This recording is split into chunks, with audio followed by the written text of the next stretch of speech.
Asher Susser has a book coming forth soon on Jordan, Syria, and Israel. Is that correct? No, Jordan, Israel, and Palestine. So Jordan, Israel, and Palestine, excuse me. And so he will address that complex of issues pertaining to those countries. Well, thank you very much, Laila.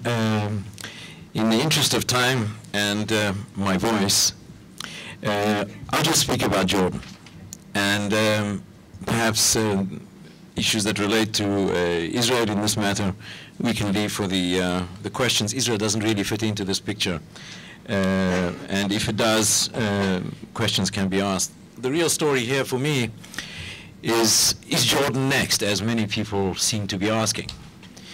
My answer to that is, and I'll take a risk here, the answer is no. And the answer is no because the situation in Jordan is different in very many respects. It's a much smaller country. It's much more manageable. There are only 6 million people.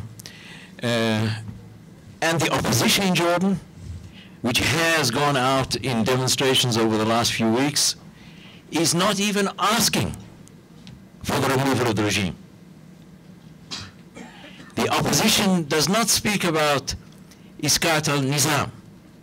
They just want Iskat al-Hukuma, just remove the government, which the king did. Clearly, the opposition is exploiting the tremors that are going through the region as a whole, but changing governments in Jordan is nothing new. It happens once a year on average. So the fact that the government has been removed and been replaced by someone else is not a great revolutionary act. But what is interesting here is who replaced who as the head of the government. And here I will go into a bit of detail, which I think is interesting about Jordan because of its Palestinian population. It is traditionally believed by many people that the main opposition in Jordan to the regime is Palestinian. That is no longer true. And this is what Jordan's real problem is these days.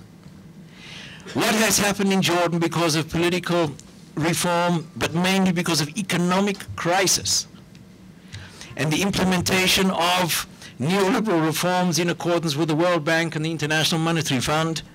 Jordan has similar economic difficulties to those in Egypt, where you have a population becoming increasingly deprived, and the population in Jordan, which is becoming increasingly deprived, are the original Jordanians, not the Palestinians.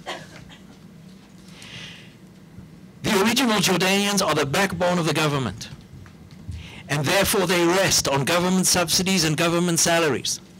The Palestinians have always been the masters of the private sector in Jordan. So when the government cuts back spending, it's the Jordanians who hurt more than the Palestinians. And if you look where the riots take place in Jordan these days, it's in the Jordanian south. The backbone of the regime, not the Palestinians. The gentleman who was in government until the other day, his name is Samir Rifai. Samir is the son of Zayd and the grandson of Samir Rifai, the grandfather. Samir Rifai, the grandfather, was born in Palestine. And as far as the original Jordanians are concerned, the Rifais are not really one of us. And when they're upset with the economic and political situation, when they're upset with the monarchy, it would be a good idea to put in the Prime Minister's office a Jordanian. And the gentleman who replaced Samir Rifai is one such gentleman, and his name is Maruf Bakhit. And Maruf Bakhit comes from the center of the regime. He is a general. He is a former intelligence man. And therefore he is hardly a potential leader of the opposition. But he is one who gives comfort to the Jordanians that the regime is not doing too many favors to the local Palestinians. The major opposition in Jordan, like it is elsewhere, is the Muslim Brethren. They were also very prominent in the recent demonstrations in Amman. What it is that they're asking of the king is to change the constitution, not to remove the monarchy, but to reduce the role of the monarchy in Jordanian politics. That is very serious stuff. Because if the monarchy does change the constitution in a significant manner, reducing the role of the monarch to something like a British monarch, that will be a dramatic change in Jordanian politics. But that, I would be surprised if that were to take place. But that is the issue at hand in Jordan, and therefore I would say, bottom line, and my last conclusion from this is that in Jordan, the changes are pretty much more of the same, and a lot depends on how things finish up in Egypt. We do not know what will happen in Egypt. We don't even know for sure what is happening in Egypt. What was happening last week is not true this week. What is true this week may not be true next week. We don't know the outcome of this convulsion. When that outcome becomes clear, and we see who has emerged on top in this confrontation, then it will be easier to decide or to conclude what are the potential ramifications for a place like Jordan. For the meantime, they have not been very severe. Thank you.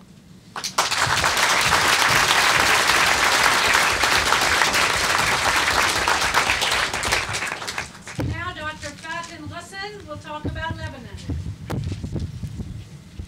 Thanks.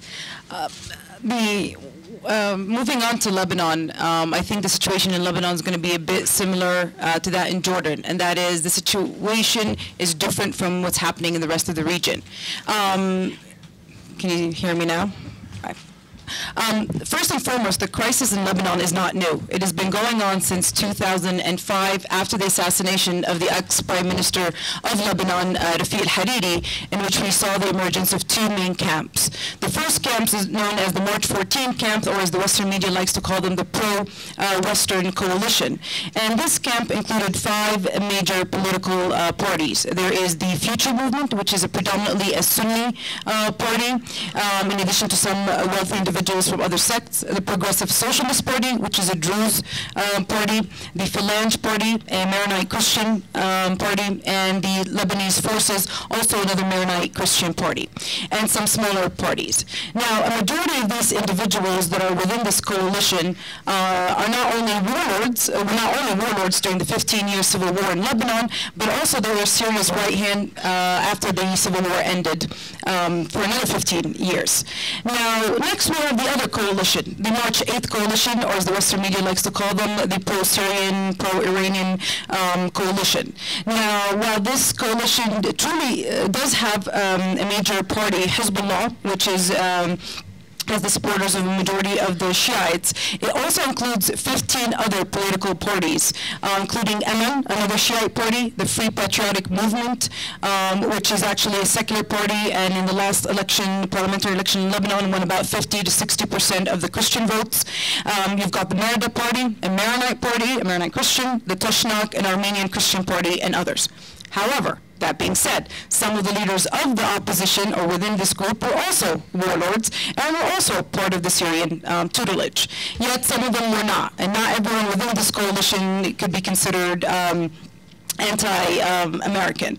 Now, the most recent crisis that emerged in Lebanon was in January 12th, when 11 ministers withdrew from the cabinet, and this led to the collapse of the cabinet in Lebanon. And since Lebanon is a presidential parliamentary constitutional system, the president, in consultation with the parliament, nominates the next prime minister candidate, who then is in charge of putting together a cabinet that needs to get the vote in Parliament, to get the confidence in Parliament. Now, the March 14 camp nominated the following cabinet's prime minister, and that is Saad al-Hariri, who is the son of the slain prime minister, ex-prime minister. While March 8th initially nominated Abu Omar Karami. However, a third member emerged, and that was Najib Mikati. Now, Najib Mikati was elected in 2009 as part of the March 14 coalition, and he actually also was a consensus cabinet for Prime Minister in 2005 after the assassination of the ex-Prime Minister Hariri, and he had been in charge of the elections. So the March H bloc ended up backing the Mikati, and when it's nominated, Karami withdrew. However, this did not appease March 14 because they wanted Saad al-Hariri. They wanted either him or no one else.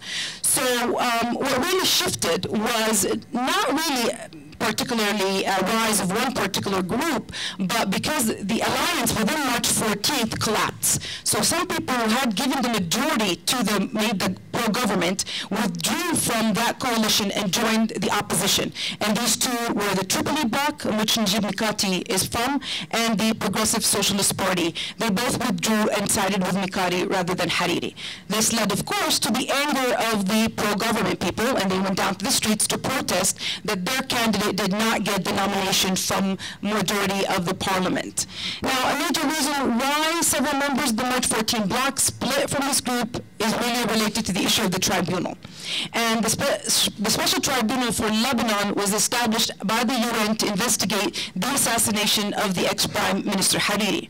Now, this tribunal was seen by many in the opposition as a political tool because usually international law tribunals are set up to investigate either war crimes or crimes against humanity, not political assassinations. And what made this even a bigger issue is when 2 years after the assassination of the ex-Prime Minister Hariri, the Prime Minister of Pakistan, Benazir Bhutto, was assassinated, and the United Nations did not rush in to establish a tribunal to investigate her murder. So this created more of a problem, and then rumors have emerged that some members of Hezbollah will be indicted in the Hariri's murder. Another important reason is the government ended up spending over $11 billion in the last 4 years without accounting for how that money is spent. So situation in Lebanon is a little bit different. You don't have people versus government. It's just split down the middle with two main camps and not like Tunis or Egypt. Thank you.